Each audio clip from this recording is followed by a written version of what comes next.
ಎಲ್ಲ ವಿದ್ಯಾರ್ಥಿನಿಯರಿಗೆ ಮುಂಜಾನೆಯ ಶುಭಾಶಯಗಳು. ಇವತ್ತು ಕನ್ನಡ ವಿಷಯದ ವಚನ ಸಾಹಿತ್ಯದ 2ನೇ ಪದ್ಯವನ್ನು ಅವಲೋಕಿಸೋಣ. ಮೊದಲನೇದು ಬಸವಣ್ಣವರ ವಚನವನ್ನು ನಾವು ಆಲ್ರೆಡಿ ತಿಳಿದುಕೊಂಡಾಯಿತು. ಇವಾಗ ಉರಿಲಿಂಗ ಪೆದ್ದಿ ಅಂತ ಒಬ್ಬ ಶಿವಶರಣ, ಬಸವಣ್ಣನವರ ಕಾಲದಲ್ಲೇ ಇರುವಂಥ ಶಿವಶರಣ, ಉರಿಲಿಂಗ ಪೆದ್ದಿಯ ವಚನಗಳು ಅಂತ. ಈ ವಚನಕಾರರ ಹೆಸರೇ ಉರಿಲಿಂಗ ಪೆದ್ದಿ. ಉರಿಲಿಂಗ ಪೆದ್ದಿ ಅನ್ನುವಂಥ ಒಬ್ಬ ವಚನಕಾರ.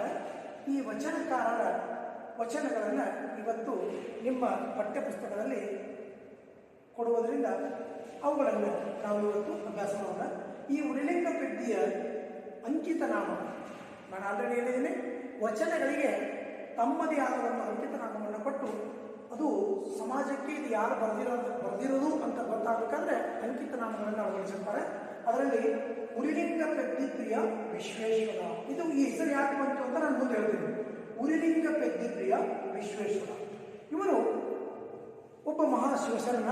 ಇಲ್ಲಿವರೆಗೂ ಇವನು ಸುಮಾರು 366 ಇವನ ದೊರೆತ ವಚನಗಳು, ಅಂದ್ರೆ ನಮ್ಮ ಕೈಗೆ ಸಿಕ್ಕಿರೋದು 366 ವಚನಗಳು ಸಿಕ್ಕಿದವ. ಇವರು ಗೋದಾವರಿ ತೀರದ ಹಳ್ಳಿಯೊಂದರಲ್ಲಿ ವಾಸವಾಗಿದ್ದರು ಅಂತ ದಾಖಲೆಗಳ ಪ್ರಕಾರ ಹೇಳ್ತಾರೆ. ಗೋದಾವರಿ ತೀರದ ಒಂದು ಹಳ್ಳಿಯಲ್ಲಿ ವಾಸವಾಗಿದ್ದರು. ಇವರ ಮೂಲ ಹೆಸರು ಪೆದ್ದಣ್ಣ ಅಂತ. ಅವರ ತಂದೆ ತಾಯಿಗಳು ಅವರಿಗೆ ಪ್ರೀತಿಯಿಂದ ಇಟ್ಟಿದ್ದು ಪೆದ್ದಣ್ಣ. ಪೆದ್ದಣ್ಣ ಅಂದರೆ ನಮ್ಮ ತೆಲುಗು ಸಂಸ್ಕೃತಿಯ ಪ್ರಕಾರ ದೊಡ್ಡಣ್ಣ ಅಥವಾ ಹಿರಿಯಣ್ಣ ಅಂತ ಕರೀತಾರೆ. ಆದರೆ ನಮ್ಮ ಕನ್ನಡದಲ್ಲಿ ಇರುತ್ತೆ ಪೆದ್ದ ಅಂದರೆ ಮೂರ್ಖ ಅಂತ ಹೇಳ್ತಾರೆ. ಆದರೆ ಈ ಪೆದ್ದಣ್ಣನ ಮುಖ್ಯ ಕೆಲಸ ಏನಿತ್ತಪ್ಪ ನೋಡ್ರಿ, ಒಂದು ವಸ್ತು, ಯಾವುದೋ ಒಂದು ವಸ್ತು, ಅದನ್ನು ಒಂದು ಬಟ್ಟೆ ತಗೊಳ್ರಿ, ಅದು ಬಟ್ಟೆನ ಹಂಗೆ ಬೀಸಾಕಿದ್ರೆ ಅದು ಬಟ್ಟೆನ ಆಗಿರ್ತಾರೆ, ಎಲ್ಲರೂ ಹರಿದು ಹೋಗ್ತಾರೆ. ಅದೇ ಬಟ್ಟೆಗೆ ಒಂದು ಸುಂದರವಾದ ಆಕೃತಿ ಸಿಕ್ಕೋದು, ಒಂದು ಶರ್ಟ್ ಆಗ್ಬೋದು, ಪ್ಯಾಂಟ್ ಆಗ್ಬೋದು, ಏನೋ ಆಗ್ಬೋದು. ಅದೇ ರೀತಿ ಇವರ ಮೂಲ ಕೆಲಸ ಏನಿತ್ತು ಅಂದ್ರೆ ಕಳ್ಳತನ ಮಾಡೋದು. ನೋಡ್ರಿ, ನೀವು ಅನ್ಬೋದು ಸರ, ಒಬ್ಬ ಕಳ್ಳತನ ಮಾಡುವಂಥ ವ್ಯಕ್ತಿ ಒಬ್ಬ ವಚನ ಬರೆದ, ಅವನ ವಚನಗಳನ್ನು ನಾವು ಹೆಂಗೆ ಆರಿಸೋದು? ಯಾಕಂದ್ರೆ ಅವನ ಮೂಲದಿಂದಲೇ ಒಬ್ಬ ಕಳ್ಳತನ. ನೋಡ್ರಿ, ನಿಮ್ಮ ಮನಸ್ಸು ಯಾವುದೇ ಕ್ಷಣದಲ್ಲಿ ಪರಿವರ್ತನೆ ಆಗ್ಬೋದು, ಆದರೆ ಅದಕ್ಕೆ ಸರಿಯಾದ ಸಮಯ, ಸರಿಯಾದ ಮಾರ್ಗದರ್ಶನ ಸಿಗಬೇಕು. ಅದಕ್ಕೆ ಯಾವುದಾದ್ರೂ ಒಂದು ಸ್ಫೂರ್ತಿದಾಯಕವಾಗಿರಬೇಕು. SSLCಯಲ್ಲಿ ಟಾಪ್ ಮಾಡಿದವರು ಕೊನೆವರೆಗೂ ಸ್ಟಾಪ್ ಆಗಿರ್ತಾರ, ಹಂಗಿಲ್ಲ. ತಮಗನುಭವವಾಗಿ ತಾವೇನಾದರೂ ಸಾಧಿಸಬೇಕು ಅಂತ ಛಲ ಇಟ್ಕೊಂಡವರು ಕೂಡ ಮುಂದೆ ಹೋಗಿ ದೊಡ್ಡ ವ್ಯಕ್ತಿಗಳಾಗಿ ಇರ್ಬೋದು. ಇವನು ಮೂಲ ಕೆಲಸ ಏನು? ಕಳ್ಳತನ. ಉರಿಲಿಂಗ ದೇವರು ಅಂತ ಒಬ್ಬ ಗುರುಗಳು, ಆ ಉರಿಲಿಂಗ ದೇವರ ಮನೆಗೆ ಇವನು ಒಂದಿನ ಕಣ್ಣ ಹಾಕಿದ್ದ. ಕಣ್ಣ ಹಾಕೋದಂದ್ರೆ ತುಡುಗು ಮಾಡಕ್ಕೆ ಹೋಗಿದ್ದ, ಕಳ್ಳತನ ಮಾಡಕ್ಕೆ ಹೋಗಿದ್ದ. ಅಲ್ಲಿ ಹೋದ ತಕ್ಷಣ ಅವನಿಗೆ ಒಂದು ವಿಶೇಷವಾದಂಥ ಒಂದು ಸನ್ನಿವೇಶ ಕಂಡಿತು. ಏನಂದ್ರೆ, ಅಲ್ಲಿ ನಂದವಾಡದ ಸೂರ್ಯ ಅನ್ನುವಂಥ ಒಬ್ಬ ವ್ಯಕ್ತಿಗೆ ಆ ಗುರುಗಳು ದೀಕ್ಷೆ ಕೊಡ್ತಾ ಇದ್ರು, ಗುರು ದೀಕ್ಷೆಯನ್ನು ಕೊಡ್ತಾ ಇದ್ರು. ಆ ಗುರು ದೀಕ್ಷೆಯನ್ನ ನೋಡಿದವನು, ನೋಡಿ ಅವನ ಮನಸ್ಸು ಪರಿವರ್ತನೆ ಆಯಿತು. ನಾನು ಇಷ್ಟೆಲ್ಲ ಮಾಡ್ತಾ ಇದ್ದೀನಿ, ಕಳ್ಳತನ ಮಾಡ್ತಾ ಇದ್ದೀನಿ, ನನ್ನ ಜೀವನದಲ್ಲಿ ಏನು ಸಾಧಿಸಕ್ಕಾಗತ್ತೆ, ಇದನ್ನೆಲ್ಲ ತಿಳ್ಕೊಂಡು ಅವನು ಆ ಗುರುಗಳ ಮಠಕ್ಕೆ ಹೋದ. ನೋಡ್ರಿ, ಒಬ್ಬ ಕಳ್ಳ ತನ್ನ ಮನೆಗೆ ಬಂದ್ರೆ ಯಾವುದೇ ಗುರುಗಳು ಅಷ್ಟೊಂದು ಈಸಿಯಾಗಿ ಸ್ವೀಕಾರ ಮಾಡೋದಿಲ್ಲ. ಅವಾಗ ನೀವು ಏನು ಮಾಡಿದ, ದಿನ ಮಠಕ್ಕೆ 1 ಹೊರೆ ಕಟ್ಟಿಗೆನ ತಂದಾಕ, ಸೌದೆ. ಮಠಕ್ಕೆ ಏನೂ ಕೆಲಸ ಇಲ್ರಿ, ಬರೇ 1 ಹೊರೆ ಕಟ್ಟಿಗೆ ತಂದಾಕೋದು, ಅಲ್ಲಿ ಪ್ರಸಾದ ಮಾಡೋದು, ಅಲ್ಲಿ ಕೆಲಸ ಮಾಡ್ಕೊಂಡಿರೋದು. ಆದರೆ ಅವ್ರ ಮುಂದೆ ಏನು ಮಾಡಿದ, ನೀನು ಯಾಕಪ್ಪ ಈ ಕೆಲಸ ಮಾಡ್ತಾ ಇದೀಯಾ, ನೀನೊಬ್ಬ ಕಳ್ಳ, ಇಲ್ಲಾಕೆ ಬಂದಿದ್ಯಾ? ಅವಾಗ ಗುರುಗಳ, ನನ್ನ ಮನಸ್ಸು ಪರಿವರ್ತನೆಯಾಗಿದೆ, ದಯವಿಟ್ಟು ನೀವೇನು ಮಾಡಬೇಕು, ನನಗೆ ದೀಕ್ಷೆಯನ್ನು ಕೊಡಬೇಕು, ನನ್ನ ನಿಮ್ಮ ಶಿಷ್ಯನನ್ನಾಗಿ ಮಾಡಿಕೊಳ್ಬೇಕು. ನೋಡ್ರಿ, ಗುರುವಿನ ಸ್ಪರ್ಶದಲ್ಲಿ ಬಂದು ಅಂಧಕಾರ ಹೋಗ್ಬಿಡ್ತದೆ. ಒಂದು ದೀಪದ ಬೆಳಕಿನಲ್ಲಿ ಕತ್ತಲೆಯನ್ನು ಹೊಡೆದೋಡಿಸುವಂಥ ಶಕ್ತಿ ಅದ. ಅದೇ ರೀತಿ ಗುರುವಿನಲ್ಲಿ ಯಾರು ತಮ್ಮ ಮನಸ್ಸಿನ ಪ್ರೀತಿ ಭಕ್ತಿಯಿಂದ ಗುರುವನ್ನು ಭಜಿಸ್ತಾರೆ, ಆ ಗುರುವು ತನ್ನ ಅಂತಃಕರಣದ ಮೂಲಕ ಅವರನ್ನು ಆಶೀರ್ವದಿಸಿದರೆ ಅವರು ತನ್ನ ಜೀವನದಲ್ಲಿ ಏನೆಲ್ಲ ಪರಿವರ್ತನೆ ಆಗ್ಬೋದು. ಗುರು ಅಂದರೆ ಕೇವಲ ಮಠದಲ್ಲಿ ಕುಂತವರು ಅಥವಾ ದೊಡ್ಡ ದೊಡ್ಡ ಸ್ವಾಮಿಗಳು ಗುರು ಅಲ್ಲ. ನಿನಗೆ ನಿನ್ನ ಜೀವನದ ಮಾರ್ಗದಲ್ಲಿ ಸುಲಭವಾದ ಅಥವಾ ಸುಂದರವಾದ ಅಥವಾ ಒಳ್ಳೆಯ ದಾರಿಯನ್ನು ತೋರಿಸಿದ ಪ್ರತಿಯೊಬ್ಬ ವ್ಯಕ್ತಿಯೂ ಅವನು ಗುರುನೇ. ಅವನು ಚಿಕ್ಕವನಾಗಿರ್ಬೋದು, ದೊಡ್ಡವನಾಗಿರ್ಬೋದು, ಯಾರು ಇರ್ಬೋದು, ಅವ್ರು ಗುರು. ಅಂಥವ್ರನ್ನ ಕಾಡಿ ಬೇಡಿ ಏನು ಮಾಡಿದ, ಅವರನ್ನ ಕಾಡಿ ದೀಕ್ಷೆಯನ್ನು ಪಡ್ಕೊಂಡ. ಅಷ್ಟೇ ಅಲ್ಲ, ಅವನು ಏನಂತ ಹೆಸರುಕೊಂಡು ಆ ಹೆಸರು ಉರಿಲಿಂಗ ದೇವರು ಅವರ ಹೆಸರು. ಇವನ ಹೆಸರೇನು? ಪೆದ್ದಣ್ಣ. ಉರಿಲಿಂಗ ಪೆದ್ದಿ ಅಂದ್ರೆ ಉರಿಲಿಂಗ ದೇವರಿಗೆ ಪ್ರೀತಿಯ ಶಿಷ್ಯ ಪೆದ್ದಿ, ಉರಿಲಿಂಗ ಪೆದ್ದಿ. ಅವಾಗ ಏನ್ ಮಾಡಿದ, ಈ ಉರಿಲಿಂಗ ಪೆದ್ದಿಯ ಗುರುವೇ ದೇವರು. ಯಾರದು? ವಿಶ್ವೇಶ್ವರ ಅಂದ್ರೆ ಪರಮೇಶ್ವರ. ಉರಿಲಿಂಗ ಪೆದ್ದಿ ಅಂದ್ರೆ ಉರಿಲಿಂಗ ದೇವರಿಗೂ ಹಾಗೂ ಪೆದ್ದಣ್ಣನಿಗೂ ಪ್ರಿಯವಾದ ದೇವರೇ ವಿಶ್ವೇಶ್ವರ ಅಂದ್ರೆ ಜಗದೊಡೆಯ ಪರಮಾತ್ಮ ಅನ್ನುವಂಥ ಒಂದು ಈ ಹೆಸರನ್ನ ಅಳವಡಿಸಿಕೊಂಡ. ಅಷ್ಟೇ ಅಲ್ಲದೆ ಅವರನ್ನ ಕಾಡಿ ಹೆಸರು ಮಾಡಿ ಸಕಲ ಶಾಸ್ತ್ರಗಳನ್ನು ಪಾರಾಯಣ ಮಾಡಿ ಸಕಲ ಶಾಸ್ತ್ರಗಳಲ್ಲಿ ಪರಿಣಿತನಾಗಿ ಕೊನೆಗೆ ಅದೇ ಮಠಕ್ಕೆ ಆ ಗುರುವಿನ ನಂತರ ತನಗೇ ಗುರುವಾಗುವಂತಹ ಅವಕಾಶವನ್ನ ಪಡೆದುಕೊಂಡ. ಅಂದ್ರೆ ಅಷ್ಟೊಂದು ಉನ್ನತ ಸ್ಥಾನಕ್ಕೆ ಹೋಗುವಂತಹ ಸಕಲ ಜ್ಞಾನವನ್ನ ಪಡೆದುಕೊಂಡ. ಅವರು ಇಲ್ಲಿ ಕೆಲವೊಂದು ವಚನಗಳನ್ನ ನಿರೂಪಣೆ ಮಾಡ್ತಾರೆ. ಏನಂತ? ಚಿಂತೆ ಇಲ್ಲದ ಅತಿ ಶ್ರೇಷ್ಠವಾದ ಮನಸ್ಥಿತಿಯನ್ನು ಶಿವಧ್ಯಾನದಿಂದ ಸಾಧಿಸಬಹುದೆಂಬುದನ್ನು ತಿಳಿಸಿಕೊಟ್ಟ. ಶಿವನನ್ನು ಬಳಸ್ಕೋಬೇಕಾದ್ರೆ ಯಾವುದರ ಮೇಲೆಯೂ ಬಯಕೆ ಇರಬಾರ್ದು. ಬಯಕೆ ಇದ್ರೆ ಮಾತ್ರ ನಮಗೆ ಚಿಂತೆ ಪ್ರಾರಂಭವಾಗ್ತದೆ. ಯಾವುದಾದ್ರೂ ವಸ್ತುವಿನ ಮೇಲೆ ಆಸೆ ಹುಟ್ಟಿತ್ತು ಅಂದ್ರೆ ಆ ವಸ್ತುವನ್ನ ಪಡೆಯಬೇಕೆಂಬುವಂತ ಬಯಕೆ ನಮ್ಮನ್ನು ಕಾಣುತ್ತದೆ. ಯಾವುದೇ ವಸ್ತುವಿನ ಮೇಲೆ ನಾವು ಯಾವುದೇ ಬಯಕೆಯನ್ನು ಇಟ್ಟುಕೊಳ್ಳದೆ ನಾವು ಶಿವನನ್ನ ಧ್ಯಾನಿಸ್ತಾ ಇದ್ರೆ ಆ ಶಿವನನ್ನ ಒಲಿಸ್ಕೋಬಹುದು ಅನ್ನುವಂಥ ಮಾತನ್ನು ಹೇಳ್ತಾನೆ. ಆಮೇಲೆ ಮಂಗಳಕಾರವಾದ ಅಂದ್ರೆ ಗುರುವಿನಿಂದ ಪಡೆದುಕೊಂಡಂತಹ ಶ್ರೇಷ್ಠವಾದ ಲಿಂಗವು ನಮ್ಮ ಅಂಗದ ಮೇಲೆ ಇರುವಾಗ ನಾವು ಯಾಕೆ ಕಂಡಲ್ಲಿ ಸುತ್ತಾಡಬೇಕು? ಹೊರಗಡೆ ಯಾಕೆ ದೇವರನ್ನು ಹುಡುಕಬೇಕು? ಅದಕ್ಕೆ ಬಸವಣ್ಣವರು ವಚನ ಏನ್ ಹೇಳ್ತಾರೆ? ನೀರು ಕಂಡಲ್ಲಿ ಮುಳುಗುವರಯ್ಯ, ಮರವ ಕಂಡಲ್ಲಿ ಸುತ್ತುವರಯ್ಯ. ನೋಡ್ರಿ, ಒಂದು ಸುಮ್ಮನೆ ನಿಮ್ಮ ಊರಾಗ ಅಥವಾ ನಿಮ್ಮ ಊರ ಹಾದಿಗೆ ಒಂದು ಯಾವುದೋ ಒಂದು ಗಿಡ ಇರ್ತದೆ ನೋಡ್ರಿ, ಆ ಗಿಡದ ಸುತ್ತಲೂ ಜಾಗ ಸ್ವಚ್ಛ ಮಾಡಿ ಒಂದು ಕಲ್ಲು ಇಡ್ರಿ, ಅಲ್ಲಿ ಅರಿಶಿನ ಕುಂಕುಮ ಹಚ್ಚಿ ಒಂದು 2 ದಿನ ನೀವು ಒಂದು ಕಡೆ ಹಚ್ಚ್ರಿ.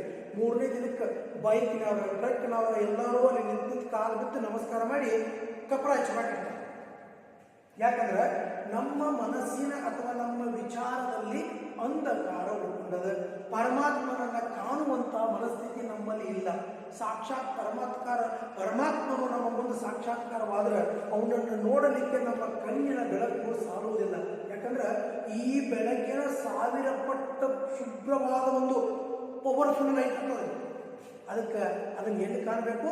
ಕಣ್ಣು ಮುಚ್ಚಿ ಮನಸ್ಸನ್ನು ಸ್ವಚ್ಛಗೊಳಿಸಿ ಗುರುವಿನ ಹಿತೋಪದೇಶದಂತೆ ಶಿವಧ್ಯಾನದಲ್ಲಿ ಮುಳುಗಿದ್ರ. ಅದಕ್ಕೆ ಆ ಧ್ಯಾನ ಬೇಕು. ಏನು ಕೊಟ್ಟರು?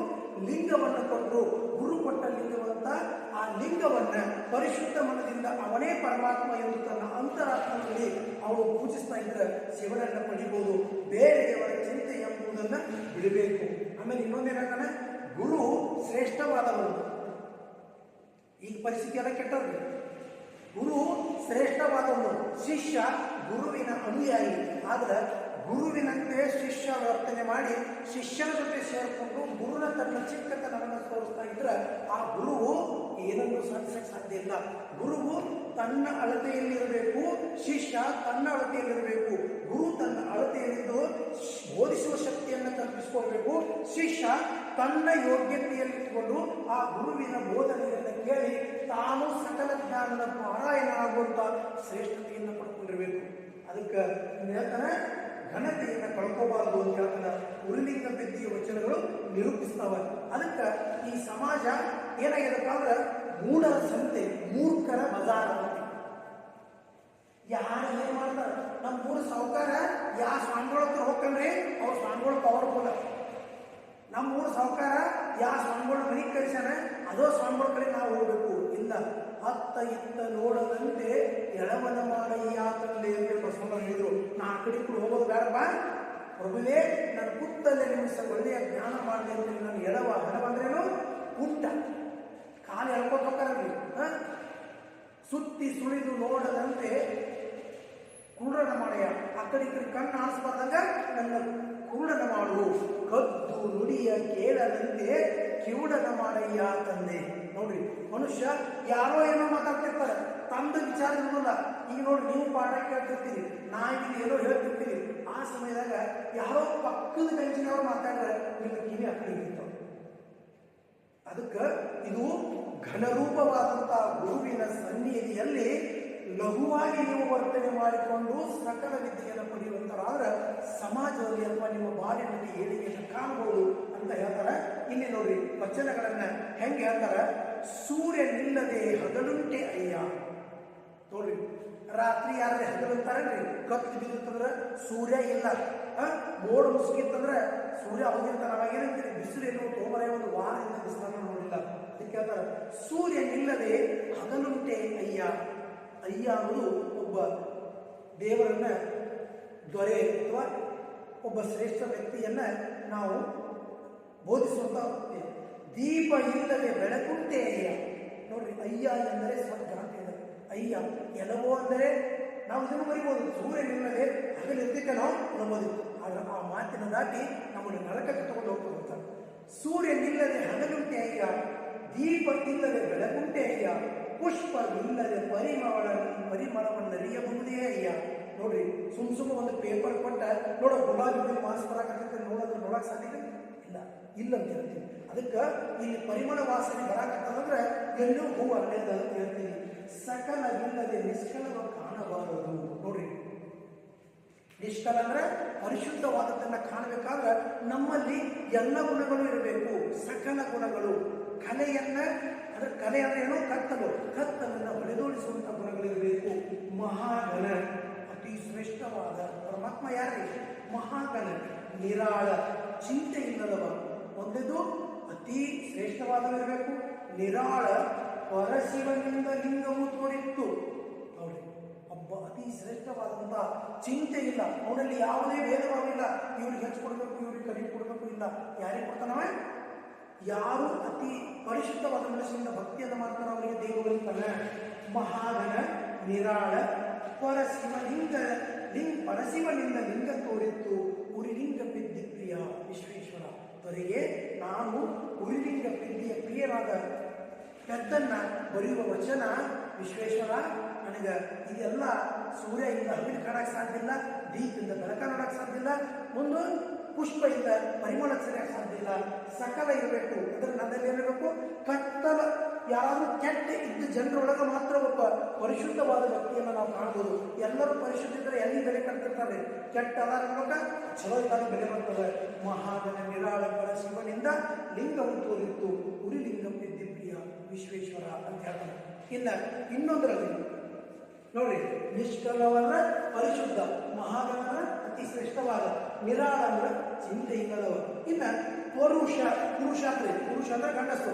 ಇಲ್ಲಿ ಪರುಷ, ಮುಟ್ಟಿದ್ದನ್ನು ಚಿನ್ನವಾಗಿಸುವಂತ ಒಂದು ಶಿಲೆ ಅಥವಾ ಒಂದು ಮಣಿ, ಕೇಳ್ತಾರೆ ಪುರುಷಮಣಿ ಅಂತಾರೆ. ಪರುಷಮಣಿ. ಈ ಪರುಷಮಣಿ ನೋಡ್ರಿ, ಮನೆಯಾಗ ಪರುಷ ಮನೆ ಐತಿ, ಏನು ಮುಟ್ತೀವದ್ರ ಚೆನ್ನಾಗತ್ತೆ ಅಂತ ಯಾವಾಗೂ ಮನಿ ತಿರುಗಿ ಭಿಕ್ಷೆ ಬೇಡಾಗಿ ಬಯಸ್ತಾನೆ ಇಲ್ಲ. ಯಾರಿಗೆ ಹೊಟ್ಟಿಗಿಲ್ಲ ಅವನು ಮಾತ್ರ ಭಿಕ್ಷೆ ಬೇಡ. ಇಲ್ಲಿ ಮುಟ್ಟಿದ್ದನ್ನು ಚಿನ್ನವಾಗಿಸುವಂತ ಪರಿಶುದ್ಧವಾದಂತ ಪರುಷ ಮನೆಯವನಿದ್ದಾಗ ಅವನು ಏನಂತಾನೆ, ಪರುಷದ ಗ್ರಹದೊಳಗಿದ್ದು ತಿರಿವೆನೆ ಮನೆಯ. ಎಂತ ಮುಟ್ಟಿದ್ದಲ್ಲ ಚಿನ್ನವನ್ನು ಮಾಡುವಂತ ಒಂದು ಮಣಿ ಅವನ ಮನೆಯೊಳಗಿದ್ರೆ ಆ ವರ್ಷ ಭಿಕ್ಷಾ ಬೇಡ್ತಾನಲ್ಲ ಮಣಿ ಬಳಿ ತಿರುಗಾಡಿ. ಯಾಕಂದ್ರೆ ಅವನಿಗೆ ಸಾಕಷ್ಟು ಇರ್ತದೆ ಶ್ರೀಮಂತಿ. ತೊರೆಯೊಳಗಿದ್ದವನು ತೃಷೆಯಾಗಲು ಅರಸುವನೇ. ತೊರೆ ಅಂದ್ರೆ ನದಿ ಒಳಗದ, ನದಿ ದಂಡಿಯದ ಅಥವಾ ನದಿ ದಂಡಿ ಕೂತಾನ ಅಂಥವನಿಗೆ ನೀರಡಿಕೆ ಆಗ್ಯದ. ನದಿ ನೀರು ಸ್ವಚ್ಛ ಇರ್ತದೆ, ಹರಿದು ಹೋಗ್ತಿರ್ತಾವ, ಶುದ್ಧವಾದ ನೀರದ. ಅವನಿಗೆ ನೀರಡಿಕೆ ಆಗ್ತದೆ. ಆ ನದಿ ನೀರಾಗ ಇದ್ಕೊಂಡಾಗ ನಮ್ಮೂರು ಕೆರೆಗೆ ಹೋಗಿ ನೀರು ಕೊಟ್ಟು ಬರ್ತೀನಿ